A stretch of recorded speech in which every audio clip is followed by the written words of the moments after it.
அனைத்து உறவுகளுக்கும் வணக்கம். நாம் இன்றைய வீடியோவில் பார்க்கும் IPL 2025 ஆண்டு சுற்றுப் போட்டிகளின் 17வது போட்டியாக CSK மற்றும் டெல்லி கேபிட்டல்ஸ் அணிகளுக்கு இடையிலான போட்டி இடம்பெற உள்ளது.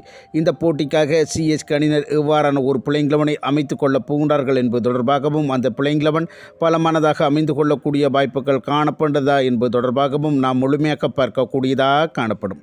அதன் அடிப்படையில் பார்க்கின்ற சந்தர்ப்பத்தில் எமக்கு கிடைக்கப்பெறுகின்ற தகவல்களின் அடிப்படையில் CSK அணியினர் இறுதியாக விளையாடிய போட்டியிலே பயன்படுத்திய பிளேயிங் 11இலிருந்து மிக முக்கியமான 2 மாற்றங்களுடனான ஒரு தரமான ஒரு பிளேயிங் 11ஐ அவர்கள் அமைத்துக் கொள்ளப் போகின்றார்கள் என்பது தொடர்பான தகவல்கள் தான் கிடைக்கப்பெற்றிருக்கின்றது.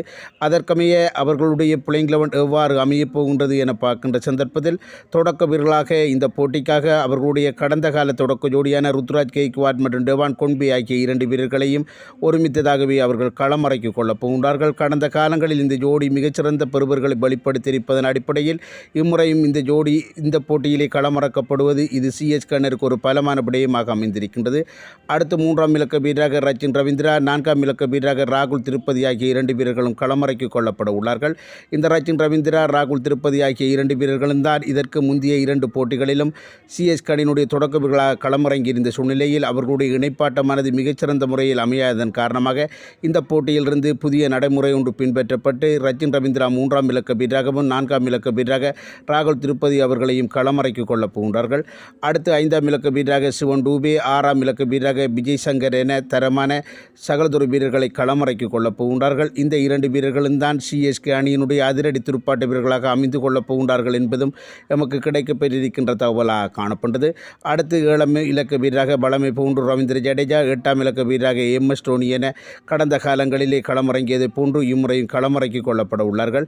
அடுத்து 9ஆம் இலக்க வீரராக ரவிச்சந்திரன் அஸ்வின், 10ஆம் இலக்க வீரராக மதிஷ பத்ரன, 11ஆம் இலக்க வீரராக கலீல் அகமட் மற்றும் பந்துவீச்சு செய்கின்ற சந்தர்ப்பத்தில் இம்பேக்ட் பிளேயராக நூர் அகமட் அவர்களையும் பயன்படுத்திக் கொள்ளப் போகின்றார்கள் என்பதுதான் எமக்கு கிடைக்கப்பெற்றிருக்கின்ற தகவலாக காணப்பட்டது. இதற்கமைய பார்க்கின்ற சந்தர்ப்பத்தில் பந்து வீச்சாளர்கள் என்கின்ற முறையில் மதிஷ பத்ரன, கலீல் அகமட் ஆகிய 2 வீரர்கள் மட்டுமே பயன்படுத்திக் கொள்ளப்படக்கூடிய ஒரு சந்தர்ப்பமும், அதே போன்று தேவை ஏற்படுகின்ற சந்தர்ப்பத்தில் விஜய் சங்கர், சிவன் டூபே ஆகிய 2 வீரர்களையும் பிரத்யேகமாக பயன்படுத்திக் கொள்வதும் அவர்களுடைய வியூகமாக காணப்பட்டது. அதனை விடுத்து CSK அணியினுடைய மிக முக்கியமான வியூகமாக சுழற்பந்து வீச்சாளர்களைத்தான் முழுமையாக அவர்கள் கையாண்டு கொள்ளப் போகின்றார்கள். இதற்கமைய நூர் அகமட், ரவிச்சந்திரன் அஸ்வின், ரவீந்திர ஜடேஜா ஆகிய வீரர்களையும் தேவை ஏற்படுகின்ற சந்தர்ப்பத்தில் ரச்சின் ரவீந்திரா அவர்களையும் பயன்படுத்திக் கொள்வதுதான் CSK அணியுடைய வியூகமாக அமைந்திருக்கின்றது. இதற்கமைய இந்த பிளேயிங் 11 எவ்வாறு அமைந்திருக்கின்றது என்பது தொடர்பான தகவல்களை கமெண்ட் செக்ஷனில் தெரிவித்துக் கொள்ளுங்கள். மற்றும் வீடியோக்கு லைக் பண்ணுங்க, கமெண்ட் பண்ணுங்கள். நன்றி, வணக்கம்.